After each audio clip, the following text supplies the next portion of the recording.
What you're looking at here is the original GX-34, which caused quite a stir back in 2006 due to its incredible engineering. And even to this day, it is considered one of the high points of Bandai's Soul of Chogokin releases. Whoever managed to pick one of these up and sell it afterwards made out like a bandit, because the prices on these were absolutely ridiculous up to a point. That point being the release of the new GX-34R Soul of Chogokin Gunbuster.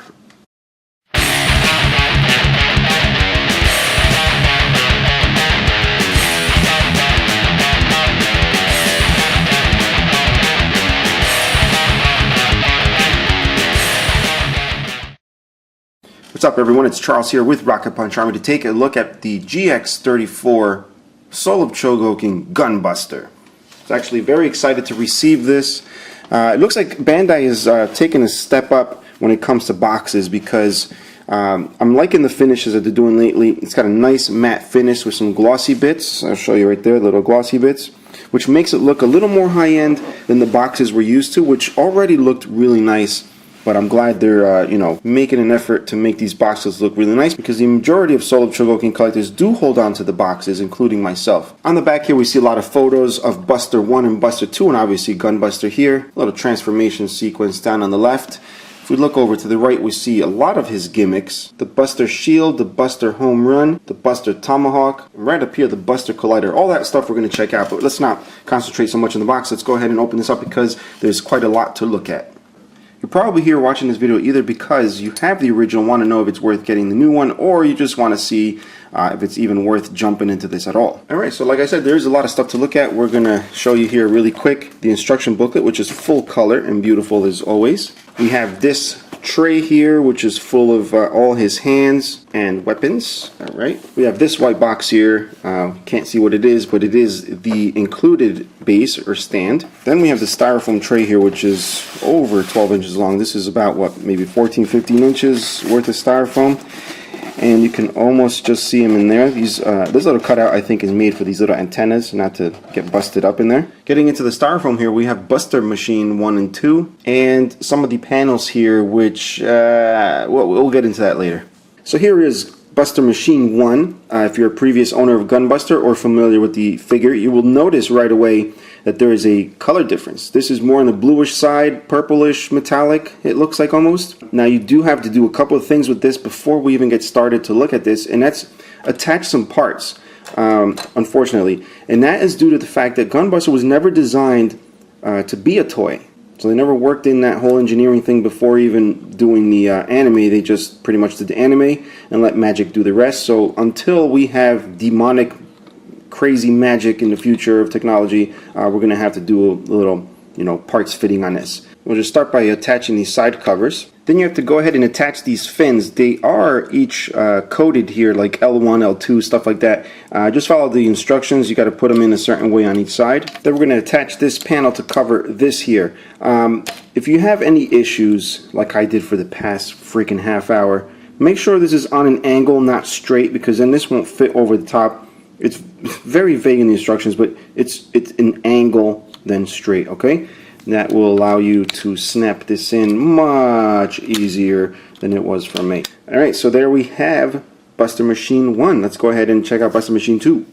Buster Machine 2 is actually not too bad. It does look good the way it is. If you look under here, you see the legs here, but it also does have panels you can attach to make it look a lot cleaner. So we'll go ahead and do that. Now here's a panel we're going to attach. If we do look underneath, we do see a little landing gear set here, which we're going to spin out that way, because you can't do it while this panel's on, which is kind of dumb. But we'll go ahead and attach this. And it's easy enough. You see these two slots here will go on these two little tabs that are sticking out, and then this little peg here goes in that hole. And you do want to be careful with the gold paint here as you attach pieces, because plastic does rub on some of the paint. And then we'll also pull out the landing gear on these little pieces here. And that is Buster Machine 2. Very nice. The panels, not as many as the other one. It's just this main one down here, just to give it a cleaner look. And it's very hefty. I've got to say, both of them are actually really heavy. This entire figure is really heavy. We'll get into that in a moment. We're going to see what these look like on the included stand.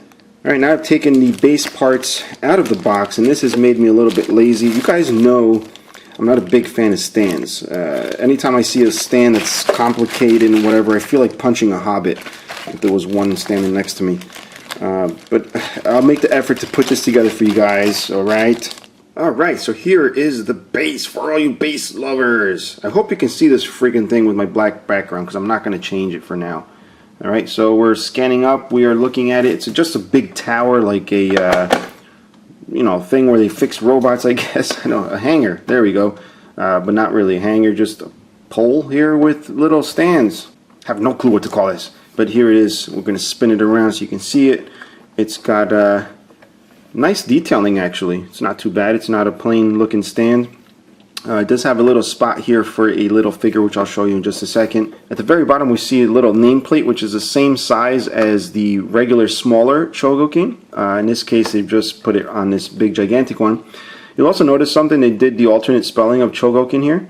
Even though the box says Chogokin, this one says Chogokin. And then the Gunbuster logo here. If we open it up, there's a big space here to put all the parts that you want to put in there. So you always have the parts accessible to you in your display. And just so you get an idea of what that will look like, you'll see right here when it opens up, you can just attach all these little bits here, pretty much everything the set comes with. On the top of the tower here, there are two holes where you can put two little pegs that attach to Gunbuster, but you have to be smoking something crazy if you think I'm going to pose Gunbuster like this on that stand. So I'm going to go ahead and attach the Buster machines here. There's two little holes right here where you can put these little jet booster things. Just pop them right in there. They're made to just lay in there. And down here, these little props are for the little fin pieces. And then right here, these little prongs that stick out go right into those two holes on the Buster machine just to hold them securely. Now for Buster Machine 2, there are little indentations here on the base for the landing gear. So you want to go ahead and prop that up there. So here's the Buster Machines using the base. I gotta say, it does look actually quite nice the way it's propped up on there. But still, not a big fan. This does take up a lot of real estate on your display. So we're gonna go back to this guy because now we're gonna check out robot mode.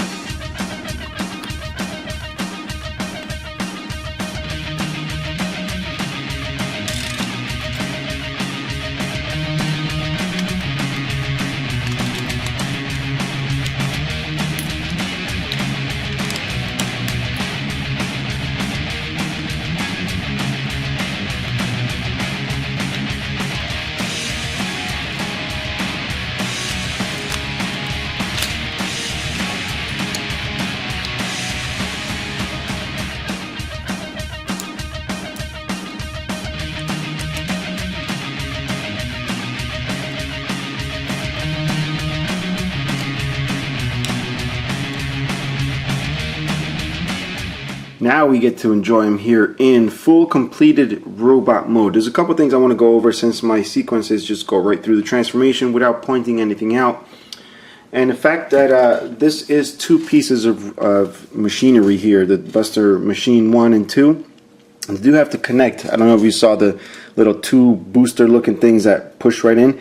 If you don't want to scratch the paint on that, there's a button. Can't even really see it. It's a rectangular button. You'll see it better in the instruction manual. Make sure that's pushed in, and that'll open up the hole to allow the boosters to fit in the hole, and then once you let go of the button, it clamps on. So you don't have to actually shove it in there. It's designed for you to just shove it in there. The button is actually to release it, but if you also want to keep it from scratching on the way in, you might want to hold it down. And then make sure it's secure before you let go of the figure. So here he is again in robot mode. There is a couple things. I did put the PVC fisted hands, which are my favorite ones to display it with.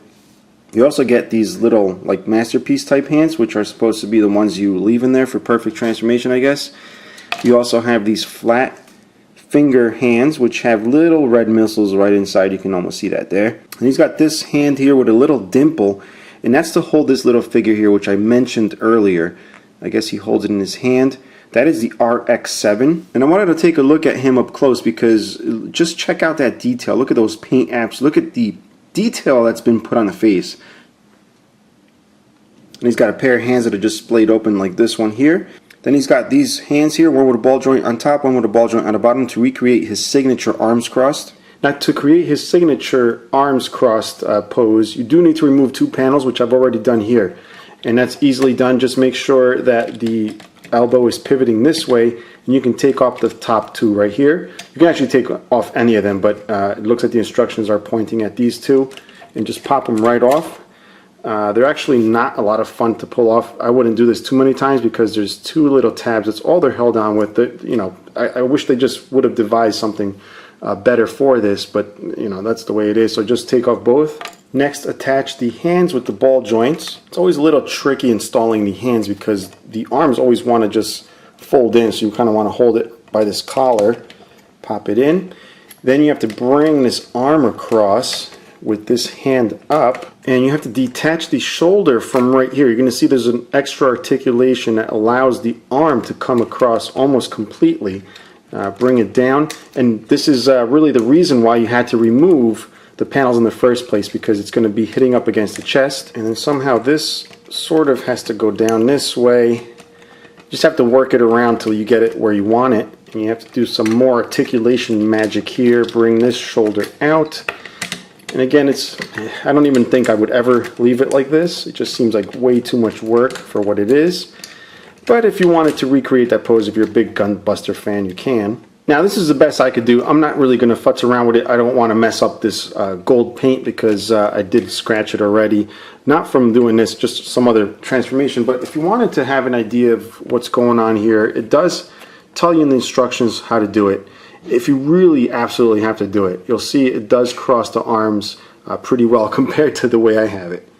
Now the next gimmick I wanted to show you is this hand here, which I've already attached, and it does come with two. I'm only going to show you one because you'll pretty much get the idea of what they do. So you just attach this hand. It's the one with the little red missile tips right there. I didn't even realize this till I did the review right now, but those little missiles do come out. I mean, that's amazing, isn't it? And the gimmicks just keep coming, guys. Here we have the Buster Home Run, which is a baseball bat with rivets. So it's a big, gigantic metal baseball bat, which is one of his weapons. So we're going to go ahead and attach this because you can hold it with both hands. I think I've seen it all. I've seen, you know, booby missiles, I've seen crotch rockets, and now we have a gigantic baseball bat for a robot. It's a little silly, but kind of cool at the same time. Next up, one we're going to check out is the Buster Tomahawk. It is made up of 3 pieces. You got the 2 tomahawks, and you got a metal rod right here, which I'm holding on the right side. Just plug it right in, and plug this one in, and it becomes a weapon for him, which you can also attach to these little articulated hands, and he shall be able to hold it with both hands. There you go. Now he can sort of store those weapons I just showed you, but in a smaller form. So here they are, the smaller form, the little tiny bat and the little tomahawk. And what you do is open this here, just make sure you don't break his antenna, and you pull out this little thing here. And the bat, you have to push down. It's a telescoping bat. You just push it all the way in. That allows you to fit it in here. And then you grab the little tomahawk and place it right in that other spot. Push that in and reclose this flap. Now the next thing I want to show you is called the Buster Shield, and it looks nothing like a shield at all. It's just a black cloth, which he pretty much just holds over himself to protect you know, the robot itself. Almost like a cloth shield, and that is attached to the other side on this. And then you take this little plastic piece with the little nipples facing up, I guess you want to call them, and you have to slide it right in there. It's kind of hard to do this on camera. This thing's gigantic and I have a little bit of space. But there you go, there's a cloth attached in there. And this is sort of like the result you get. I'm not the greatest at posing this guy, but you get an idea of what that shield is supposed to do. And the cool thing is you can actually, once you have it installed on there, you can actually fold it up. There's a special way of folding it up so you can put it right back in there. Next thing we're going to do is replicate a scene in the anime where his power core generator gets pulled out. So that requires a removal of this chest plate. Okay, and that reveals his rib cage here with what looks like lungs right behind there. And this right here would be the power core. It looks like a heart attached with a bunch of veins. So there's a little clip here. You want to attach it to the rib. Once you have it attached to the rib, you can go ahead and have him hold it in his right hand. Alright, we move on to what's called the missile mite. Okay, see these tabs here? They're going to actually plug into these little slots that are part of the little panels, and this actually requires you to take off these little silver pieces. I'm not going to do that. Just pretend I took them off. It's just a pain in the butt to put everything back on, so we're just going to Pop this in and see if it at least wedges just a tad. You get the idea, except I guess his hand is supposed to be all the way in when I do that. Now it seems like every part of his freaking body is a weapon somehow. And you know, we got the chest, we got the arms, legs, everything, and then they see it fit to actually have spikes on the bottom of his feet. So there's a couple pairs of spikes. You get these spikes, which are one piece, and then you get a couple that are separated. I'm going to show you what those are for in just a moment when we move on. So we're going to attach these. They should just pop right in, just like that. And then we'll attach the other side here. And I don't suggest actually standing him like this. You will just mess it up. That's what the base is for, which allows you to, you know, have his feet up in the air, but I'm not going to demonstrate that since it's probably going to be annoying. So we'll just take these back off. And the reason I did mention there's a couple of pairs is because even though these feet are there for perfect transformation, these don't have to be the feet that you use with Gunbuster. If we fold this down like I just did, there's a button back here which allows you to remove the feet. Alright? So these are the perfect transformation feet, but you can remove these for some alternate feet, which I'm going to show you in just a moment. These puppies right here, which are loaded with diecast, are really heavy. These have the treads down here. You notice the other ones didn't have treads. These have treads, and you'll see how they're split in two, which is the reason why it comes with another set of spikes. So we'll put these on and then show you what it looks like with the spikes. So we just pop it right on, easy enough. Then pop in the other side. I'm going to only demonstrate this on one foot. You'll see there's an arrow on the bottom, so the arrow points forward. So we pop that in back there, and then we also do another one in the front. And that gives you the spikes on these feet. Again, don't stand it like this, put it on the base. Now, even though it does have the treads, I don't know if you just saw, it does push in. So when you have them standing, the weight of the figure will push these treads right in, which is a kind of cool feature. Now, if you thought that was the end of the weapons and gimmicks and whatever he has, you are sadly mistaken. You guys have noticed I've been opening panels and there's all these little weird silver bits inside. I'm going to show you exactly what that does. It's very, very easy. All you got to do is pull these panels open all over his body. Then you just got to pull out these little silver things and get them to stick out. And this right here, ladies and gentlemen, is the Buster Collider. Insane, insane. It's just, it looks like a freaking cactus with all these little spikes and everything, but they're actually little guns. You're supposed to pull all of them out. You get the idea, guys. You know, I'm not that great at posing stuff. I just wanted to show you the Buster Collider, and here it is, looking awesome. And I'm sure you can make it look more awesomer if you're better at posing. But this is to give you an idea of what that is. So it requires a lot of panel opening, a lot of little pointy little guns sticking out, and a little bit of patience trying to get this guy balanced out here. But again, you can always use the included base and have him just hanging up in the air. Now, having seen all those gimmicks, I wouldn't be surprised if like there was a schlong rocket or something else going on with this figure, but that's it. I don't think I missed any other gimmick, but as you see, there's a lot of crap going on with this figure, and it's absolutely stunning. So the next thing we're going to check out is articulation, because I'm sure you guys want to know how articulated this guy is. As far as the head, not much. I mean, it is there on the ball joint, but it's got so many freaking spikes and things going on that there's not much movement. Actually, that's pretty much it. You can fold in these little spikes and get a little, actually not even really. You can't even really get much more than that. So we'll leave that alone. The shoulders, you can move these out of the way, but again, the spikes here is like bang, bang, bang. But you can bring the shoulders up and kind of move these things out of the way. So the shoulders do go up quite a bit. They also go forward, as you saw before, to hold the bat. And you can sort of move them in a certain way to get even more articulation. That's up to you how far you want to go. You have, and by the way, they're ratcheted. We have the bicep swivel, which is a little tight. I almost thought there was no bicep swivel. We have the elbows. Okay, we have the hands here that are on a ball joint, and if you're using these hands, these are fully articulated except for the thumb. Each finger is individual. All right, waist, we do have waist rotation, but because of all this stuff going on in the back here, it looks like an airplane exploded. It's kind of limited unless you move certain things out of the way. He does have ab crunch, which is awesome. Okay, if we move down to the hips, we have these little pieces that move out of the way in case you want to bring the legs out. Again, very nice ratchets. We also have the legs going forward. We have the swivel, which is also ratcheted. and the knees, which are also ratcheted. All these things on the leg ratcheting are excellent ideas for something that weighs so much, because it is heavy. Now we just touched a bit there on the metal. Just so you know, there's tons of it everywhere. We see these two bars going across on the sides of his head that are metal. We see this whole joint mechanism here is metal. The biceps are metal. The internal mechanisms on the arm is metal. The ball joints on the hands are metal. This whole section here is metal. The thighs are metal. The inside of the leg down here is metal. The arms on this are metal. This outside thing is metal. The feet are metal. Pretty much a majority of the figure, which makes it really heavy. So if you're into heavy die-cast toys, this is not going to disappoint. Now I know there are those of you out there that have the original, which is this bad boy right here, and are wondering, hey, should I pick up the new one? Well, that's up to you. I mean, look at them together.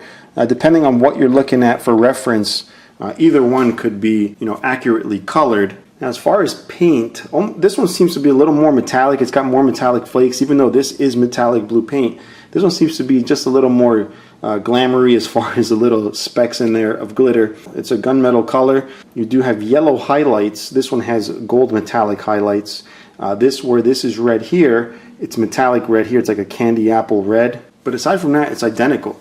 Now, the only thing they're not identical in is pricing, because a lot of you guys, if you didn't pick this up in the beginning, the prices went crazy. $600, $700 I've seen them for. Now they've kind of settled down because of the release of this guy. But this guy's around what, $180, $190? That's like buying, a little more than 10 Transformer Deluxe figures, which are crap. So stop buying those figures for a moment. Grab yourself one of these and be happy, because it's going to be one of the best things in your collection. You don't even have to be a fan of the anime. I tried to watch the anime. I couldn't. But anyways, I'm not here to tell you how awesome it is. I'm here just to show you so you can make your own decision before buying. But I do want to do a, scale comparison. So we got another popular figure here, which is the MP10 Optimus Prime. As you can see, they're pretty much the same height, save for the little shoulder things here. And for you Chogokin collectors that don't have this, but might have this, which is a GX-03 Combattler, this is how they scale together. And for those of you watching this video, they may not collect robots, but collect action figures. Here he is with a 6-inch Snow Trooper. Now I'm going to refer back to this base because I was mentioning before you can put the figure hanging from here. And you do that via these peg holes. There's these little, they look like Rebel Tech joints. You put them here, and you can actually plug Gunbuster into that to just have him just jumping in the air like a maniac. And I also wanted to show you the little RX-7 figure again, because you can actually prop him up in one of these little holes over here. You just have to, it's so tiny I can't really do this. And he can stand right there just like that. And you also get these articulated beams here. You can flex them here like little arms. I'm just going to leave them straight for the review, but you can prop them up using this peg hole into these pegs just like that. And also do this bottom one right here. And essentially what you can do is put Gunbuster here. They do show him with his arms crossed. I mean, I'm not going to go crazy again. I'm not very big on posing things, but you can do that if you want. So bottom line, this thing is awesome. If you own the original already, you may not have to get this unless you really need to have this color. But if you don't have it and you've been contemplating it, even with the price the way it was before, don't hesitate, get it. It's under $200 at the moment.